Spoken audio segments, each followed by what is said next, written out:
শেরপুর একটা বড় অভিভাবক আমরা হারিয়ে ফেললাম।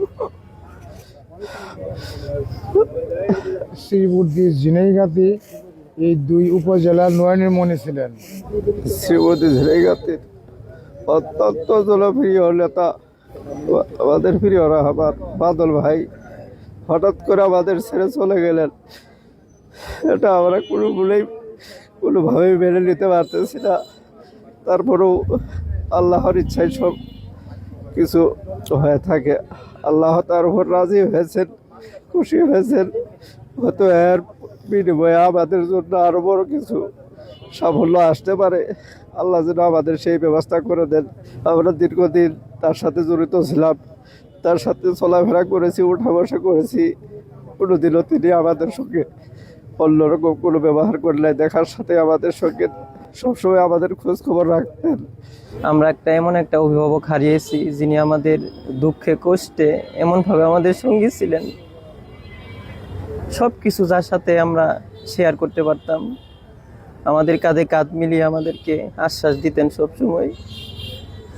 আজকে হঠাৎ এই পবিত্র রাত্রে তার বিদায়ে আমরা তার চলে যাওয়াকে আমরা সহ্য করতে পারতেছি না। একটা অভিভাবক আমরা হারিয়ে ফেললাম।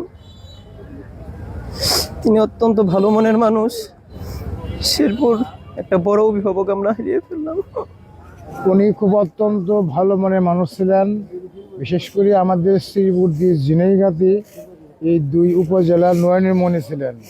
উনি সবার সঙ্গে মিশিতেন এবং উনি সাধারণ লোকের মতো সবাইকে ভালোবাসতেন।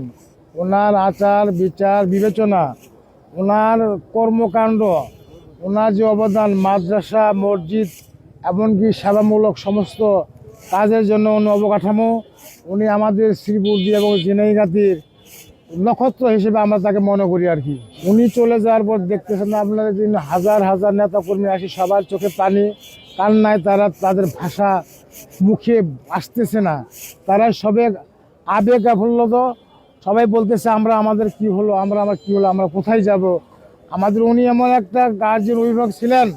আমরা তার কাছে যখন এসেছি, উনি যেমন মুগরি যেমন তার বাচ্চাকে পাখার নিচে স্থান দিতেন, জাস্ট আমাদের এই শ্রীবুদ্ধি এবং ঝিনাইগাতির আমাদের প্রাণপ্রিয় নয়নের মণি বাদল সাহেব আমাদেরকে তদ্রূপ ভালোবাসতেন। আমি সার্বক্ষণিক রাজনৈতিক একেবারে পাশাপাশি ছিলাম। ছাত্র জীবনেও লেখাপড়া একসঙ্গে করেছি।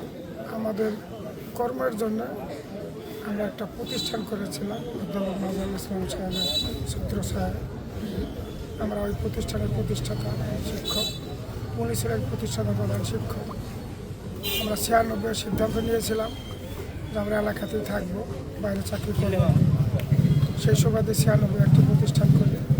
সেই প্রতিষ্ঠানে আমরা এখন পর্যন্ত কর্মরত।